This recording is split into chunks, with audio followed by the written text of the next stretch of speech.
Hello guys. Today we are going back to my album reviews. Today we're gonna start with I'm gonna say probably 8 episodes, but I might do 9 just so we get to 20 before we kind of put it on pause again. Today we're gonna take a look at the Kiss album Destroyer, the vinyl version. That's front, the back, and let's open this bad boy up here. We open up with a Kiss Army ad right here, plus the back, which has the lyrics to Detroit Rock City, and of course the vinyl's in here too. Yeah, last time I did one was the Kiss Greatest Hits Volume 1. I mean, not Kiss Greatest Hits Volume 1, Van Halen. I have the CD, but it's in storage, so I didn't show that. But yeah, I also have the CD version of this, and surprisingly, that one's a little bit different, and we'll get to that in a little bit. But first, a little bit about this album. This one came out in 1976. It's 34 minutes, 28 seconds long. It's from the label Casablanca. It was produced by Bob Ezrin, who also produced Alice Cooper. The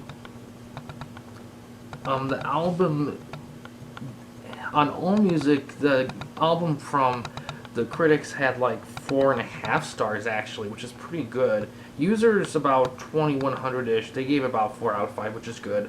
The tracks on it include, for side A, opens with Detroit Rock City, then King of the Nighttime World, God of Thunder, Great Expectations, and side B is Flaming Youth, Sweet Pain, Shout Out Loud, Beth, Do You Love Me, and an extra track that's not on the credits. It's one of those things where they had an extra little thing, but they didn't bother to put it in just because it wasn't meant to be anything significant. It's on Wikipedia. They call it Rock and Roll Party. It's an instrumental. It's not long.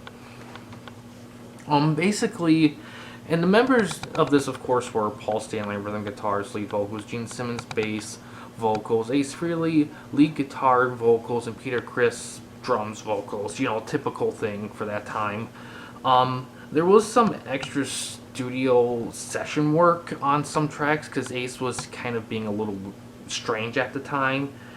So some of the guitar parts in a couple specific songs, I believe, Sweet Pain was the one that had some other stuff. So there was, on Wikipedia, I'll bring this up here now, actually. There was a 2012 remix.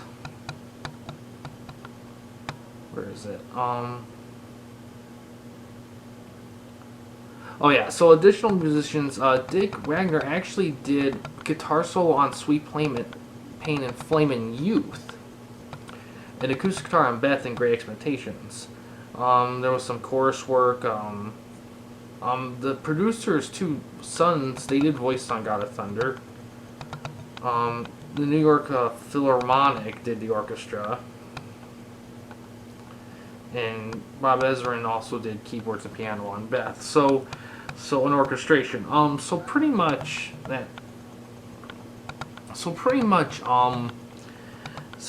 let's see, the remix. So Sweet Pain on the remix, which I'll just mention briefly, Sweet Pain actually had the solo by Ace Frehley, which was previously unreleased. And it also included the original Sweet Pain that was out when that was done by Dick Wagner. And I guess the thing is that if you listen to it, the album itself, it doesn't sound any different than Ace Frehley. And a lot of that is, I think, because, and I think a lot of people forget, or it's just me, that usually when you know of a band, you usually associate, like, the guy who played the lead guitar, for example, Ace Frehley, you think, oh, that's all Ace Frehley. And technically that is. But if the music was written a certain way, then any guitar player can play it that way. So you can have a person write all the songs, like the solos, the drums, and everything, and then you listen to the song, and you're like, oh, that's that each individual artist's style. But that may not be the case at all. They could just be performing how it was written. it just wasn't something they came up with. They just made it come alive. So that's something. Now, for the album itself, we'll go over this song by song here. First, Detroit Rock City, kick-ass song. One of my favorite Kiss songs. Like, great riff, kind of dark, moody, edgy, really great guitar solo. I love the guitar solo. Like, the thing I like about Kiss, like Ace Frehley solos, is that they can be complex, but they don't have to be. They fit within the context of the song. They never feel kind of like show-offish or out of place. It flows with the song, so it can be long or short. Lots of notes, just the melody or the harmony. That's what I love about it. That one's good. King of the Nighttime World, that's not bad. It's a good 1-2 punch with Detroit Rock City. That one's decent. It's a little bit lighter, kind of lightens things up a little bit. Then it gets dark again with God of Thunder. That one's awesome. That one's always awesome. The live version is also kick-ass. That one has a couple of different arrangements, but this one is very cool. I also like how the solo sounds. It's very short solo, but it's just really just kind of elevates the song, and it's just, yes. Great Expectations, that's an interesting song. This album's actually a little experimental, because during this time in Kiss, because their first 3 albums is kind of them exploring, with their debut album kind of being their most balanced, their second album, Hotter Than Hell, being them at their most raw, and then their third album, Dressed to Kill, was them at their most polished. So they were kind of dancing around with how they sound like, while their live sound was the most consistent. And at that point, I mean, they knew how to play their instruments, of course, but they weren't, like, classically trained. Bob Ezrin kind of came in and really kind of took them to school and really kind of taught them, like, hey, let's be musicians. Let me show you how to be musicians. And so this was them kind of stretching that musician lane, trying to mix in their rock stuff with kind of new musician stuff. And when this album first came out, fans were kind of like, they didn't know how, they liked it, but they didn't know how to feel about it. I mean, critics loved it because they thought it was them really kind of pushing boundaries with their music. Great Expectations, I think what's interesting about this one is this one's like, it has a story, but you think, when you first hear it, you think it would be a little bit on the cheese side. It's a little bit, but I don't know, there's something about it that works, and I think it's okay. That's the end for side 1. Side 2 opens with Flaming Youth. I love this song because when I first hear the riff, it's really, it sounds like something you would like put in a cool little coming of age film. You just hear and like, see, this fits, like, because it feels familiar but doesn't feel like cliche and overplay. It's that right balance. That's what I like about it. Sweet Pain, that one's good too. There's a couple elements that sound like that have been in other songs, but they work really well in that one, like the chorus and the vocals and whatnot. Shout It Out Loud, this is a big one. This song, along with Detroit Rock City and God of Thunder, I consider those kind of the big 3 in terms of rock. I mean, outside of Beth. Shout It Out Loud, it's short, I think it's a cover, but what I love about this song is that it brings everyone in. Everyone has a moment to shine. Kiss and Gene alternate vocals. You hear Ace and Peter a little bit, but it's a really good, like, jump up anthem song, and it's really good live because it's really like pump up kind of thing. Beth was their biggest hit, but at the time it was just kind of in there. It was actually a B-side to one of their other singles. I don't remember which one it was. It could have been Detroit Rock City, but I don't think that was the case. I think it might have been like Flaming Youth or something, I don't know. But it was a B-side, and it was one of those times where they're like, oh, we need something to play, flip it over. And they just play that, and it was huge. I mean, to this day, it's their highest charting hit song. I mean, it gets played on the radio quite a bit. And I think what I love about this song is that it's just beautifully written, and it's well sung by Peter Criss, and it just, to me, the thing that really makes the song really work is the fact that it's genuine.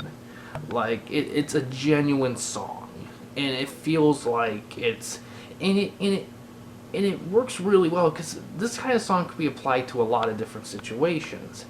Anyone can really relate to it to a degree, which really works.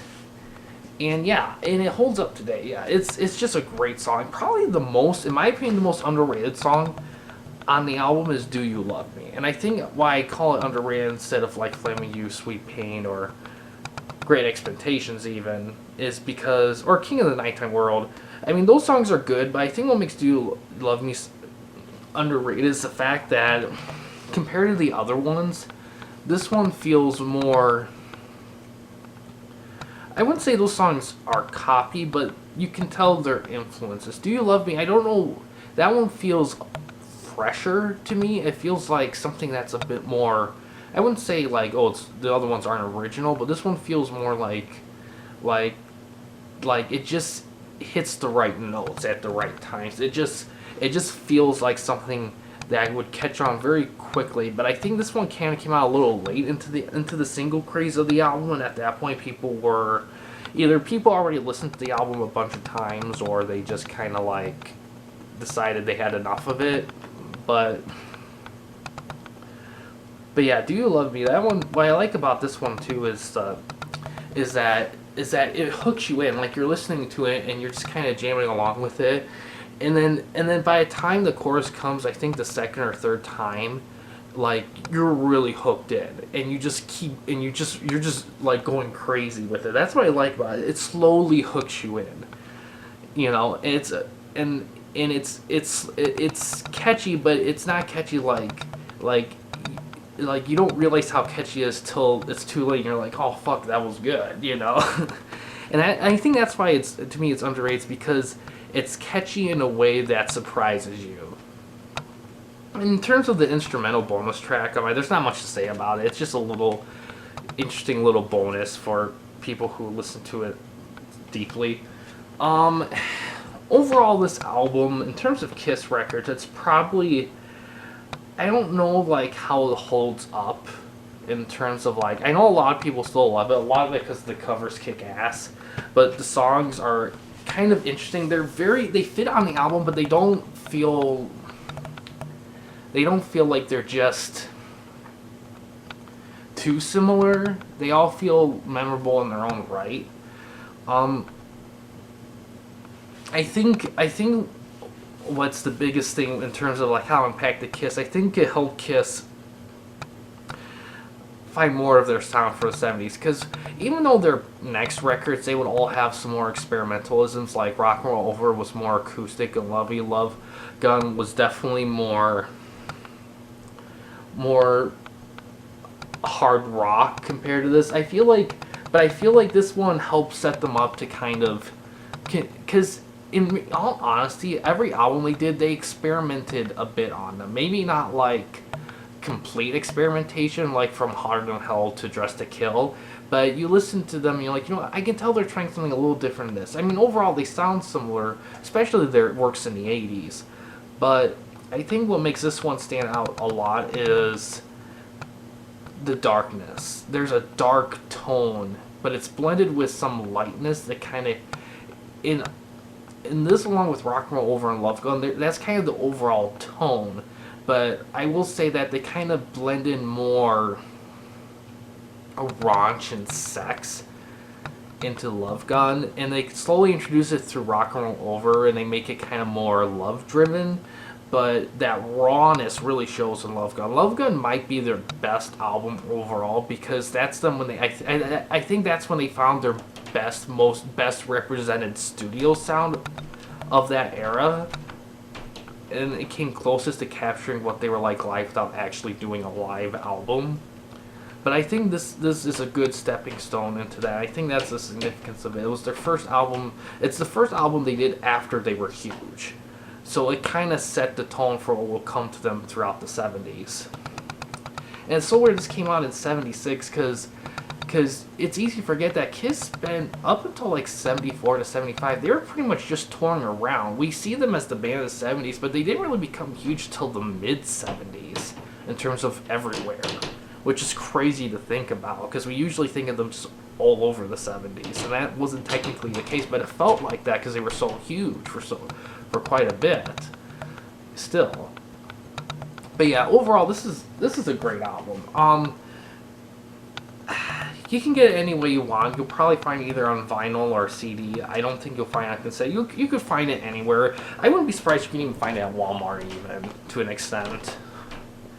But yeah, that's all I have to say about it. Overall, for me, I like it a lot. This is my favorite Kiss record. I'm not sure, to be honest.